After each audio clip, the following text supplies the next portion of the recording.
निर्जला एकादशी का महत्व।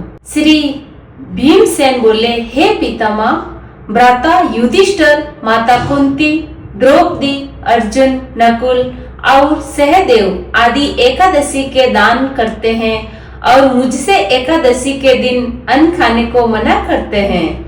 मैं उनसे कहता हूँ कि भाई, मैं भक्ति पूर्वक भगवान की पूजा कर सकता हूँ, परंतु मैं एकादशी के दिन भूखा नहीं रह सकता हूँ। इस व्यास जी बोले, हे भीमसेन, यदि तुम नरक को बुरा और स्वर्ग को अच्छा समझते हो तो प्रत्येक माह की दोनों एकादशियों को अन्न नहीं खाना चाहिए। इस पर भीमसेन बोला, हे पितामह, मैं आपसे प्रथम कह चुका हूँ कि मैं एक दिन एक समय भी भोजन किए बिना नहीं रह सकता, फिर मेरे लिए पूरे दिन का उपवास करना कठिन है। यदि मैं प्रयत्न करूँ तो एक व्रत अवश्य कर सकता हूँ, अतः आप मुझे कोई एक व्रत बताइए जिससे मुझे स्वर्ग की प्राप्ति हो। श्री व्यास जी बोले, हे वायुपुत्र, बड़े बड़े ऋषियों और महर्षियों ने बहुत से शास्त्रों आदि बनाए हैं। मनुष्य को दोनों पक्षों की एकादशियों का व्रत करना चाहिए, इससे उन्हें स्वर्ग की प्राप्ति होती है। श्री व्यास जी के वचनों को सुनकर भीमसेन नरक में जाने के कारण अत्यंत भयभीत हुए और लता के समान कांपने लगे। वह बोले, हे पितामह, अब मैं क्या करूं, क्योंकि मुझसे व्रत नहीं हो सकता है, अतः आप मुझे कोई एक ही व्रत बताइए जिससे मेरी मुक्ति हो जाए। इस पर व्यास जी बोले, भीमसेन, कृष्ण और मिथुन संक्रांति के मध्य ज्येष्ठ माह की शुक्ल पक्ष की एकादशी होती है, उसका निर्जला व्रत करना चाहिए। इस एकादशी के व्रत में स्नान और आचमन में जल वर्जित नहीं है, लेकिन आचमन में 3 माह से जल से अधिक जल नहीं लेना चाहिए।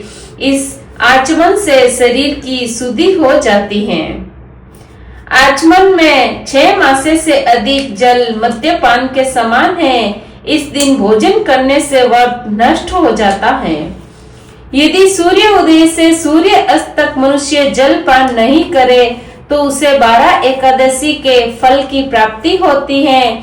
द्वादश के दिन सूर्योदय से पहले ही उठना चाहिए और स्नान करके ब्राह्मण को यथा योगदान देना चाहिए। इसके बाद भूखे ब्राह्मण को भोजन कराना चाहिए, तत्पश्चात स्वयं भोजन करना चाहिए। इससे फल संपूर्ण एकादशी के फल के बराबर है। हे भीमसेन, स्वयं भगवान ने मुझसे कहा था कि इस एकादशी का पुण्य समस्त तीर्थों और दानों के पुण्य के बराबर है। एक दिन निर्जल रहने से मनुष्य पापों से मुक्त हो जाता है।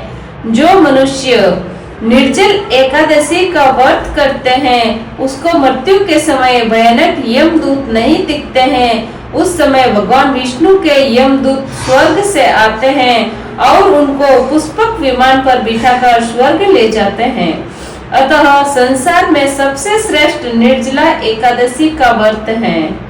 अतः यत्न पूर्वक इस एकादशी का निर्जल व्रत करना चाहिए। उस दिन ओम नमो भगवते वासुदेवाय मंत्र उच्चारण करना चाहिए। व्यास देव जी ने के ऐसे वचन सुनकर उसने निर्जल व्रत किया। इसी एकादशी को भीमसेन या पांडव एकादशी भी कहते हैं। निर्जल व्रत करने से पहले भगवान की पूजा करनी चाहिए। उनसे विनय करना चाहिए कि दूसरे दिन भोजन करूंगा, मैं इस व्रत को श्रद्धा पूर्वक करूंगा, इससे मेरे सारे पाप नष्ट हो जाते हैं। इस दिन एक बड़े वस्त्र से ढककर स्वर्ण सहित दान करना चाहिए। जो मनुष्य इस व्रत को 2 पैर में है, स्नान तप आदि करके करते हैं, उनको करोड़ फल स्वर्ण के दान का फल मिलता है। जो मनुष्य इस दिन यज्ञ होम आदि करते हैं उसका फल वर्णन भी नहीं हो सकता है। इस निर्जला एकादशी के व्रत से मनुष्य विष्णु लोक को जाता है। जो मनुष्य इस दिन अन्न खाते हैं उन्हें चांडाल समझना चाहिए, वे अंत में नरक में जाते हैं। ब्रह्म हत्यारे, मद्यपान करने वाले, चोरी करने वाले, तीन गुरु से द्वेष करने वाले, असत्य बोलने वाले इस व्रत को करने से स्वर्ग को जाते हैं। हे कुंती पुत्र, जो पुरुष या स्त्री इस व्रत को श्रद्धा पूर्वक करते हैं उनका निम्नलिखित कर्तव्य है। उन्हें सर्वप्रथम विष्णु भगवान की पूजा करनी चाहिए, उसके बाद गौ को दान देना चाहिए। इस दिन ब्राह्मण को दक्षिणा, मिष्टान आदि देना चाहिए। निर्जला के दिन अन्न, वस्त्र, शस्त्र, उपान आदि का दान करना चाहिए। जो मनुष्य इस कथा को प्रेम पूर्वक सुनता है और पढ़ता है उनको स्वर्ग की प्राप्ति होती है।